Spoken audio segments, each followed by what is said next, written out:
መኪኖችን ያስተካክል የነበረ አንድ ተራ መካኒክ የዓለማችን ትልልቅ የሚባሉ ኢንቨስተሮችን $1 ቢሊዮን የአሜሪካ ዶላር ሊያጭበረብራቸው ቻለ። በኢትዮጵያ ብር እንግዲህ ስንት እንደሚመጣ ሳሉት እናንተ። ይህ ሰው አሜሪካ የምታከል ሀገር ውስጥ ተቀምጦ በግልጽና በይፋ ይህን ነገር ለማድረግ ድፍረት አግኝቷል። ይህ ሰው ተበድሮ ጠፍታ አይደለም፣ ባንክም ዘርፎም እንዳይመስላችሁ። ይህ ሰው ይህን ሁሉ ገንዘብ ሶላር ፓናሎችን በመሸጥ ያገኘው ነው። በጊዜው የሱ ፕላን እጅግ በጣም አደገኛ ስለነበረ የዓለማችን ትልልቅ የሚባሉ ኢንቨስተሮችና ኢንዱስትሪያሊስት መረብ ውስጥ በቀላሉ ገብተውለት ነበር። ታዲያ ይህ ሰው ምን ቢያደርግ ነው አትሉም? ማን ነው ይህ ሰው? ዋርነር ቤፈት የመሰለ ትልቅ ሀብታምና ኢንቨስተር የሆነ ሰውን በመረቡ ሊያጠምዱ የቻሉ እንዴት ነው? ከሁሉም በላይ ደግሞ ይሄ ሁሉ ጉዱ ታዲያ እንዴት ተጋለጠበት? ዓለም ድንቅ ናት በሚለው ፕሮግራም በድጋሚ ተገናኝተናል።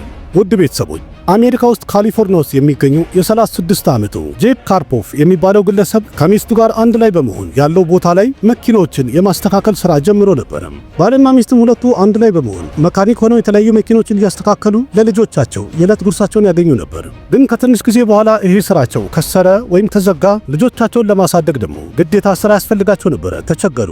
ቢሆንም ግን የጄፍ አይምሮ ላይ ሀብታም የመሆን ፍላጎቱ ከፍተኛ ነበር። ይህን ሐሳቡን ለማሟላትም በየቀኑ በየጊዜው የተለያዩ ነገሮችን ይጣጣር ይሞክር ነበር። ምንም ቢጣጣርም ግን ስኬት የሱ ድል አልነበረችም። ግን የገቢ ነገር በጣም እያነሰው ሄደ። ይህን ችግሩንም ለማቃለል ሲል በመጨረሻም ድራግ ለመሸጥ ተገደደ፣ ምክንያቱም ልጆቹን መቀለብ ስላለበት። እንደዛም ሆኖ ግን ቀስ በቀስ ዕዳ እየበዛበት መጣ። የቤት ክራይም ሆነ ለመኪኖቹ ነዳጅ መሙላት የማይችልበት ደረጃ ደረሰ። ድራግ በመሸጥም የሚያገኘው ገንዘብ ጥሩ መንገድ እንዳልሆነ እየተሰማው ሄደ፣ ወይም ጥቅሙ እያነሰበት ሄደ። ስለዚህ በቋሚነት አሪፍ ስራ መፈለግ አለብኝ ብሎ ስራ ፍለጋው ቀጠለ። ፍለጋውን በቀጠለ ሰዓትም በመጨረሻ ሶላር ፓናሎችን የመሸጥ የሴልስማን ስራ አገኘ።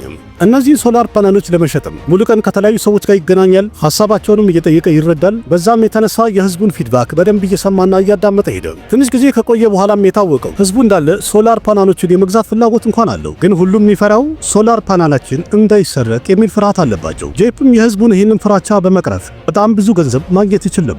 ምክንያቱም አሁን እሱ በጣም ምርጥ አይዲያ አግኝቷል። ስለዚህ ታዲያ ለምን እንደዚህ አይነት ነገር አይሰራም? የህዝቦቹ ሶላር ፓናል የማይሰረቅበትና ደህንነቱ የተጠበቀበት መንገድ ለምን አልፈጥረም ብሎ አሰበ። እነዚህ የሶላር ፓናሎችን የሆነ መኪና ላይ ወይም ደግሞ ተሳቢ ላይ መቅጠም ከተቻለ ሙሉ ቀን ፀሐይ ላይ ከተጠቀሙት በኋላ ያንን መኪና ቀጥታ ወደ መጋዘን በማስገባት ሰላም ይሆናል። ይህ ሐሳብ በጣም ጥሩ ይሆናል ብሎ ማሰብ ጀመረ። ፕላኑ እንኳን በጣም ምርጥ ነበር። ግን ዋና ትልቁ ችግሩ ጄፍ ካርኮፍ የተማረ ሰው አልነበረም። ፕላኑ እንኳን አለው፣ ግን ፕላኑን ስኬታማ ለማድረግ ቴክኒካል የሆኑ እውቀቶች የሉትም ነበር። ስለዚህ ፈጠን አለና የሚስቱን ወንድም መገናኘት ቻለ። በእርግጥ ያም ራሱ አንድ መካኒክ ነበረ። የተወሰነ ጊዜ ከተጣጣሩ ከሳቡ በኋላ አንድ ተንቀሳቃሽ የሆነ ሶላር ጄኔሬተር መስራት ቻሉ። ይህ ጄኔሬተር እንግዲህ አንድ ፍሬም ላይ የተሰራ ሲሆን ከኋላውም ደግሞ ጎማዎች አሉት። ፍሬሙ ላይ ደግሞ ሶላር ፓናሎቹ በደንብ አድርገው ተገጥመውበታል። ይህም ማለት ይህን ጄኔሬተር ሙሉ ቀን ከተጠቀሙ በኋላ በሰላም ጎትተው ሰላም ያለው ቦታ ላይ እንዳይሰረቅ ማስቀመጥ ይቻላል።